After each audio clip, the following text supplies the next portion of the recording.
Hey everyone, this is 2.3 Intro to Problem Solving. This is basically the word problem section, and I'll be honest, students typically don't love this section, but it's a really good one to get over, to get through. A lot of people have kind of anxiety about math word problems. They're never as bad as they seem, I promise. But basically, I'm going to give you kind of a set of common problems here, and then you'll see problems like these. So your job is just to identify which ones are similar, try to go through those similar steps, and try to get an answer. So these are the most basic kind of simple word problems. There's no context. We're just practicing taking words and writing equations basically. I'm not going to solve any of these. In fact, I'm only going to solve one equation because really the work on these in this section is coming up with the equation. If you want to solve, look at the last section. That'll help you. Alright, so twice a number plus 7 equals 9. Twice a number could be 2x, if x is our number, plus 7 is pretty straightforward, and equals 9 is also pretty straightforward. So that's how you do twice a number plus 7 equals 9. What about a number divided by 5 equals the number decreased by 24? Let's see, a number divided by 5, that's one way you could write that, equals the number, so the same number we're talking about would be x, decreased by 24. Right, so it's relatively simple. You just got to be careful about the language. And every time they're talking about a number, you can use whatever variable you want, but often I'll just use x. Alright, so here's our first real word problem. And it's talking about interest of two loans. We have a 5% loan and a 6% loan. And it says the 5% loan is 1,000 more than the 6% loan. And the total interest for 1 year is $215. How much is each loan? So first we need to know about simple interest, which is interest equals principal times rate times time. And that just means the interest from some account will be how much you invest times the interest rate times however many years or whatever that you put it in for. So one thing that makes this problem easy is it says for 1 year the interest is $215. That means for both loans the time, the t, is just going to be 1. So we don't really have to think about that because 1 times anything is just itself. Also, we know our interest rates already, right? The 5% loan, the interest rate's 0.05, right? This percent is a decimal, and 6% would be 0.06. So the tricky part really, and the only part we really have to worry about is how do we come up with an expression for the principal, the amount that they invested, while using just one variable? Because we don't want to do like an x and a y, because if you have two variables, you actually need two equations to solve it. So what we want to do is we want to use one variable and relate the quantities to each other. And the good news is we can do that because it says the 5% loan is 1,000 more than the 6% loan. So what we can do is let's let the 6% loan just be x dollars, right? That means the 5% loan has to be 1,000 more than that, which would be x plus 1,000. Right? So that's kind of the first trick that you want to get your mind wrapped around. How do we relate two quantities to each other using the same variable? There should almost always be some kind of statement in your equation that relates them to each other. Okay, so what we're going to do is we're actually going to build an equation on interest, because for the 5% loan, we have principal times rate times time, that'll be interest. 6% loan, principal, rate, time, that's interest. And when we add the two interests together, we're going to set it equal to 215 and get an equation. This is what that equation could look like. So basically our 5% loan, this was our principal, our rate, and our time, PRT. 6% principal, rate, time. I'm adding them together and I'm setting them equal to the total interest. So anything times 1 is itself, so the actual equation, just to write it a little bit neater, I would write this first piece as 0.05 times x plus 1,000 plus, and again 1 times anything is itself, so this is 0.06 times x equals 215. That is the equation that you actually need to solve in order to solve this problem. Keep in mind one of your answers will be x. That's going to be the amount at the 6%.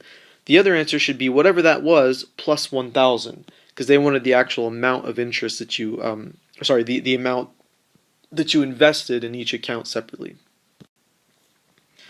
Alright, here's a distance equals rate times time problem. It says two trucks leave a city traveling in opposite directions. The eastbound truck is traveling 6 miles per hour faster than the westbound truck. After 1.5 hours, the two trucks are 171 miles apart. Find the speed of each truck.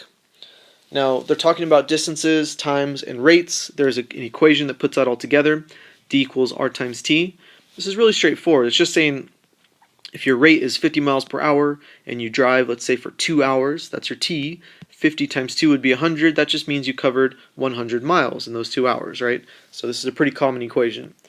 Now the way we're going to use this is we have two trucks going in opposite directions, east and west. We know that at the end of 1.5 hours they both traveled 171 miles.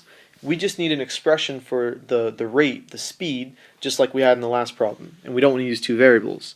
So again, they're giving us one of them in terms of the other. It says the eastbound truck is traveling 6 miles per hour faster than the westbound truck.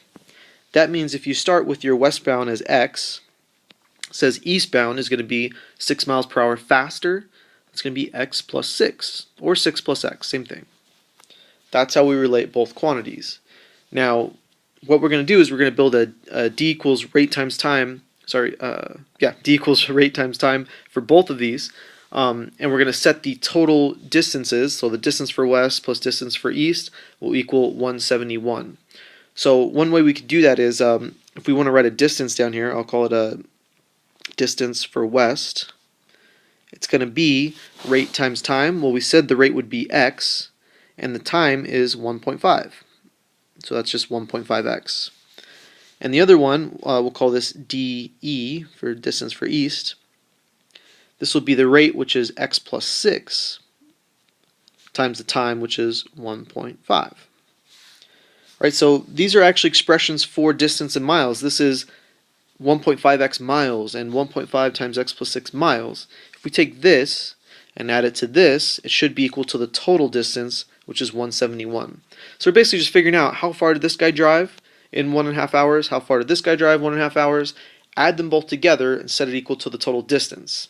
Obviously, since we don't know exactly what the rate is, our expressions for how far they drove include x. It's just saying for whatever their speed is, if we plug that in, that'll give us the actual distance. So here's the equation you can come up with. This is rate times time plus rate times time equals total distance. This one we can actually solve, I think, so let's try it. First, we're going to have to distribute the 1.5 over here. Notice you can distribute from both sides, doesn't matter. So 1.5x plus, this is 3/2, so this should be 9, plus, and again I'll call this one 1.5x as well, equals 171. Now we'll combine like terms, 1.5x and 1.5x, these are like terms, so if we add those we'll just get 3x plus 9 equals 171. Now we want to get our x's are already on the left, we want to get our numbers on the right, so we'll do a minus 9, minus 9. We get 3x equals, let's see, that would be 162. And then lastly, we want to get x by itself here, so we're going to divide both sides by 3. 3's cancel. X equals, let's see, that would be 54. Yeah, sorry, I'm doing some of this in my head. So now, first of all, what did we just figure out? Because what was x? Well, x was the speed of the, let me get this right, the westbound guy. You can go back and look, but I forget which one it was. I think it was the westbound guy, and the east guy was going 6 miles per hour faster. So either way, we just figured out that x, the westbound guy, is going 54 miles per hour.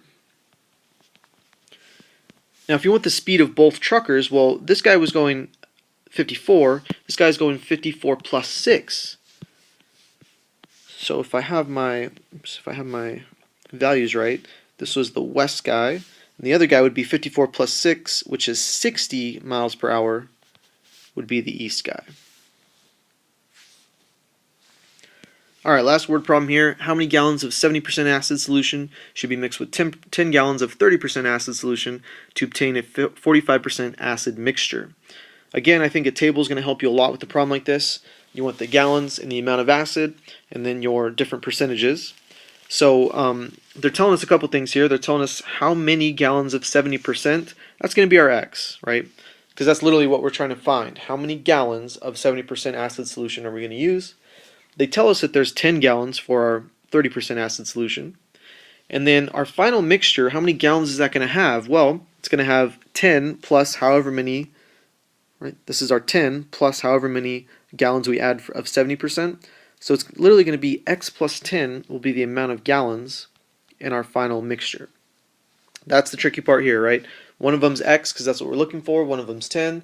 When you mix x and 10, you get x plus 10 gallons.